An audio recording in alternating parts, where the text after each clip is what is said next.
Hello everyone, welcome back to Kaizen Classes. कल 3 अगस्त 2025 को Uttarakhand police constable की परीक्षा है।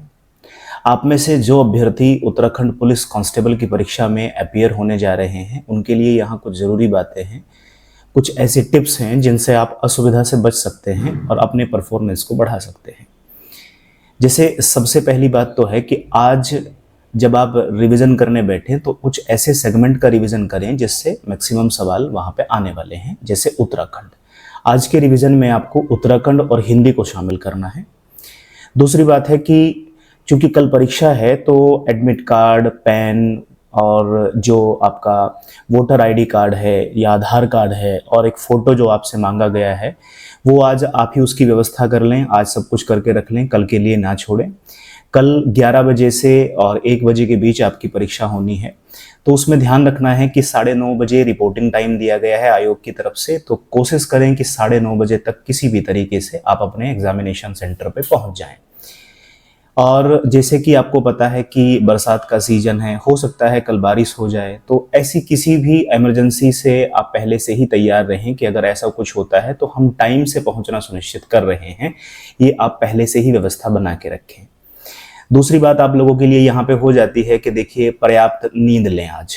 अगर आप अच्छे से नहीं सोएंगे तो उससे समस्या ये उत्पन्न होगी कि कल आप वहाँ अच्छे से परफॉर्म नहीं कर पाएंगे, क्योंकि एक रात में ऐसा आप कुछ भी नया नहीं पढ़ लेंगे जो कल आपके पेपर में आ जाएगा। तो आपने जितना पढ़ा है, अभी काफ़ी लंबा समय आपको मिला है तैयारी करने का, कई बार पेपर भी डिले हुआ है, तो ये जितना भी बोनस पॉइंट आपको मिला है, मान के चलें कि बस इसमें हमने जितना पढ़ना था उतना हमने पढ़ लिया और आप अपनी तैयारी पर अब विश्वास रखें। सबसे बड़ी बात तो है कि आप अपनी तैयारी पर विश्वास रखें, पर्याप्त नींद लें ताकि कल एक अच्छा सा परफॉर्मेंस आप वहाँ दिखा पाएँ। हड़बड़ी से बच जाएंगे। अगर आप जल्दीबाजी में सारी काम करेंगे तो हड़बड़ी होगी और उस हड़बड़ी में कहीं ना कहीं गलती होने की संभावना बनी रहती है। तो इस तरीके की किसी भी असुविधा से आप पहले से ही बच के चलें। एग्जामिनेशन सेंटर पे जैसे आप पहुँचें तो वहाँ आपको ध्यान रखना है कि एग्जामिनेशन सेंटर का नाम आपको जहाँ दिया गया है वहीं एग्जामिनेशन सेंटर कोड भी दिया गया है। तो कई बार होता ऐसा है कि एक ही नाम के एक से ज़्यादा स्कूल होते हैं, inter college, degree college, law college. तो अगर आपका सेंटर किसी ऐसे कॉलेज में है जिसमें एक से ज़्यादा नाम के स्कूल या कॉलेज हैं, तो आपको करना ये चाहिए, बल्कि हर एक अभ्यर्थी को ये करना चाहिए कि जैसे ही आप वहाँ जाएं, सेंटर नेम आप मिलाएं तो ऐसे ही सेंटर कोड भी मिला लें। और आपका सेंटर कोड क्या है वो आपको OMR में भी फिल करने को आता है, तो सेंटर कोड मिला लें और वही सेंटर कोड आपको OMR में भरना रहेगा। पेन वगैरह की व्यवस्था आज ही कर लें। बहुत सारे अभ्यर्थियों को हम देखते हैं कि वो कल सुबह के लिए सारे काम पेंडिंग करते हैं या सुबह सुबह पेन खोज रहे होते हैं। ऐसी चीज़ों से बचें। अगर आप दिन में सोने के अभ्यस्त हैं कि आप दिन में सोते हैं, तो आज दिन में ना सोएं, ताकि आज रात को आपको समय से नींद आ जाए, जल्दी नींद आ जाए और समय से आप सो जाएं और सुबह अपना आराम से उठ के फिर आपका 9:30 बजे रिपोर्टिंग टाइम है। तो जितना भी आपका डिस्टेंस आपके निवास स्थान से बनता है उसी हिसाब से आप मैनेज करके समय से पहुँचें, क्योंकि अब कुछ भी ऐसा पढ़ने से, कुछ भी ऐसा काम करने से जिसमें आप नंबर इंक्रीज करने की बात करते हैं, तो वो उतना कारगर नहीं होगा जितना कारगर ये होगा कि अगर आप इन छोटे छोटे से टिप्स पे काम करते हैं, छोटी छोटी सी बातों को दिमाग में रखते हैं, तो कहीं ना कहीं आपके नंबर बढ़े ना, पर नंबर घटेंगे नहीं। ये ऐसी हैक्स हैं जो आपको जान ही लेनी चाहिए, क्योंकि बहुत सारे अभ्यर्थियों को हम देखते हैं कि वो एग्जामिनेशन सेंटर से पहले तक पढ़ने का प्रयास करते रहते हैं कि कुछ ऐसा मिल जाएगा, कुछ ऐसा हो जाएगा। तो यकीन मानिए, ऐसा कुछ आपको नहीं मिलने वाला होता है।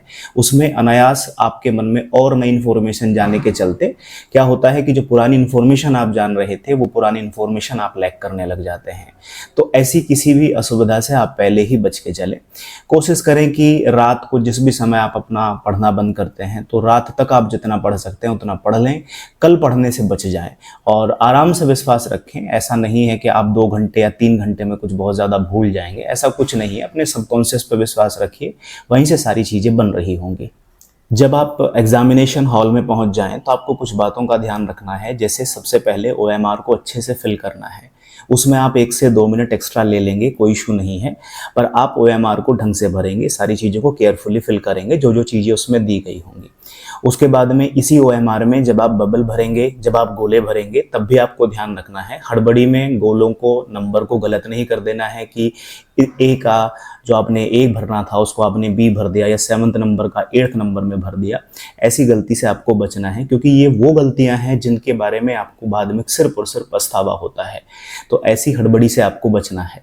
साथ ही साथ जब आप पेपर सॉल्व करें, तो जैसा हमने इससे पहली वीडियो में भी आपको बताया था कि आपको 2 से 3 रीडिंग में पेपर सॉल्व करना है। अगर आप 3 रीडिंग नहीं लेना चाहते, वैसे तो 2 घंटे में 100 सवाल कोई बहुत बड़ी बात है नहीं, फिर भी एग्जामिनेशन हॉल का अपना एक प्रेशर हुआ करता है, तो कम से कम 2 रीडिंग तो आप ले ही। एक बारी पहली रीडिंग में केवल वो सवाल सॉल्व करें जो आपको पहली ही दृष्टि में लग रहा है कि ये सवाल मुझे आता है, इसका उत्तर तो ये है।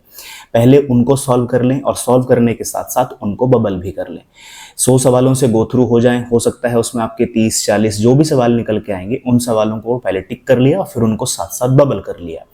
एक रीडिंग में आपका एक कॉन्फिडेंस बढ़ जाएगा, एक रीडिंग में आपके अच्छे खासे सवाल निकल जाएंगे। उसके बाद में सेकंड रीडिंग में उन सवालों को सॉल्व करना है आपको जिनमें आप 50-50% श्योर हैं, और आप पाएंगे कि इससे आप एक मैक्सिमम नंबर ऑफ क्वेश्चंस को अटेम्प्ट कर पाएंगे और एक स्कोर भी अच्छा रहेगा।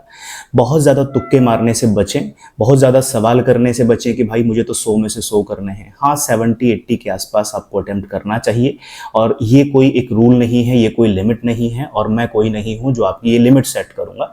पेपर के नेचर पे, आपकी तैयारी के स्तर पे ये सब चीज़ें डिसाइड होती हैं कि आपको कितने नंबर ऑफ क्वेश्चन अटेम्प्ट करने हैं। अंत में आप सभी बच्चों के लिए एक ही बात है कि देखिए, अपनी तैयारी पे विश्वास रखिए। लिखित परीक्षा है, अंतिम चरण है, इसको आपको पार कर लेना है, और अल्टीमेटली वर्दी आपका इंतज़ार कर रही है। तो उस वर्दी के पास पहुंचने का एक ही रास्ता है, और वो है कल पेपर से गुजरना, पेपर को अच्छे से सॉल्व करना, और यकीनन आपके शरीर पर जो है वो वर्दी एक दिन जचेगी, एक दिन रचेगी आपके शरीर पर। तो इन्हीं सारी शुभकामनाओं के साथ कल 3 अगस्त 2025 को उत्तराखंड कांस्टेबल की परीक्षा में अपीयर होने वाले आप सभी प्यारे भावी सिपाहियों के लिए बहुत बहुत शुभकामनाएं हमारे काइजन क्लासेस की तरफ से।